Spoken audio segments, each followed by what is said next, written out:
और अब बात गुर्जर आरक्षण की, जो संभवतः आज खत्म हो सकता है क्योंकि आरक्षण का रास्ता साफ हो गया है। गुर्जर सहित 5 जातियों को आरक्षण का नोटिफिकेशन जारी हो गया है। राज्यपाल की मंजूरी के बाद ये नोटिफिकेशन जारी किया गया। ओबीसी के तहत अलग से 5% आरक्षण लागू। ओबीसी का कोटा 21% से बढ़ाकर 26% कर दिया गया है। गुर्जर, बंजारा, रायका, रेबारी, गाड़िया, लोहार, गडरिया को इस आरक्षण का लाभ मिलेगा। सरकारी नौकरियों और शिक्षण संस्थानों में ये आरक्षण की व्यवस्था लागू होगी।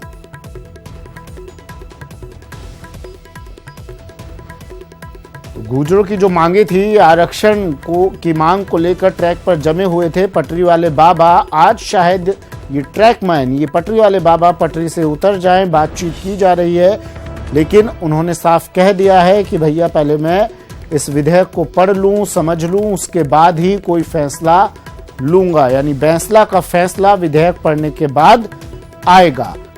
हालांकि सरकार ने अपनी तरफ से जो कदम उठा सकती थी, सरकार वो कदम उठा लिया है। जो कोशिश सरकार को करनी थी वो कर ली है, लेकिन 7 दिनों से चल रहा ये आरक्षण, ये आंदोलन, जिसकी वजह से पूरा प्रदेश हलकान है, परेशान है। क्या सूबे वासियों को, प्रदेशवासियों को, लोगों को उस परेशानी से आज निजात मिलेगी, ये भी कुछ ही देर में साफ हो जाएगा।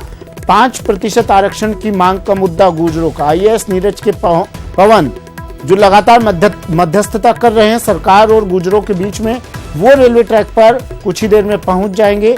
नीरज के पवन संघर्ष समिति से मुलाकात करेंगे और सरकार द्वारा तैयार नोटिफिकेशन की हार्ड कॉपी उन्हें सौंपेंगे।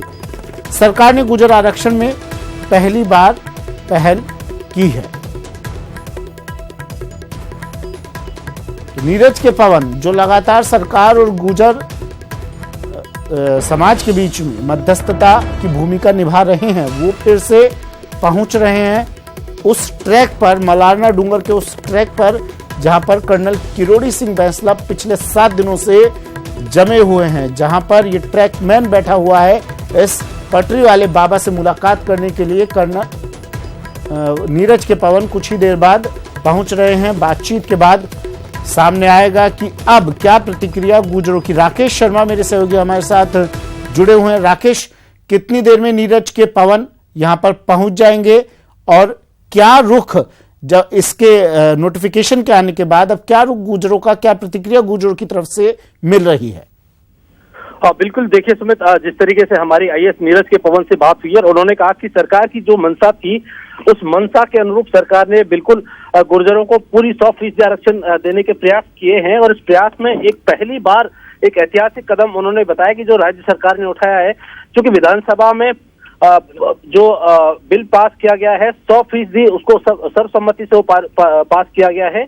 और इसमें जो एक संकल्प पत्र जारी किया गया है, इस संकल्प पत्र में इसको जो विधानसभा में ये संकल्प, पूरी विधानसभा ने संकल्प लिया है कि जो गुर्जरों का 5% आरक्षण है, इसको अनुच्छेद जो संविधान के अनुच्छेद 9वीं अनुसूची में शामिल करवाने के लिए विधानसभा और इसके तमाम सदस्य जो है वो प्रतिबद्ध हैं।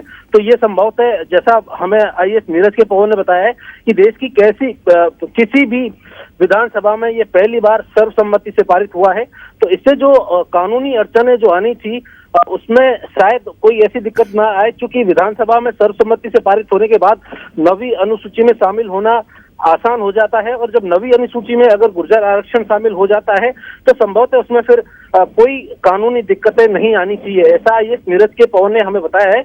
और चूंकि वो जो तमाम जो ड्राफ्ट जो सरकार ने बनाया है, जो बिल का ड्राफ्ट है, नोटिफिकेशन का ड्राफ्ट है, और जो एक संकल्प पत्र जो सरकार ने बनाया है, इन तीनों को लेकर के गुर्जर आरक्षण संघर्ष समिति के जो पदाधिकारी हैं उनके पास पहुंचने वाले हैं। वो मलारना स्टेशन के आसपास अभी पहुंचे हैं और कुछ देर बाद वो इन तीनों जो ड्राफ्ट हैं, संकल्प पत्र, नोटिफिकेशन और विधेयक, इन तीनों को गुर्जर आरक्षण संघर्ष समिति के सामने पेश करेंगे और उनके सामने इसको रखेंगे। क्योंकि उन्होंने पहले भी गुर्जर समाज से वार्ता करके और आंदोलन में राहत दिलाने की कोशिश की है, इस बार भी उनकी कोशिश यही है।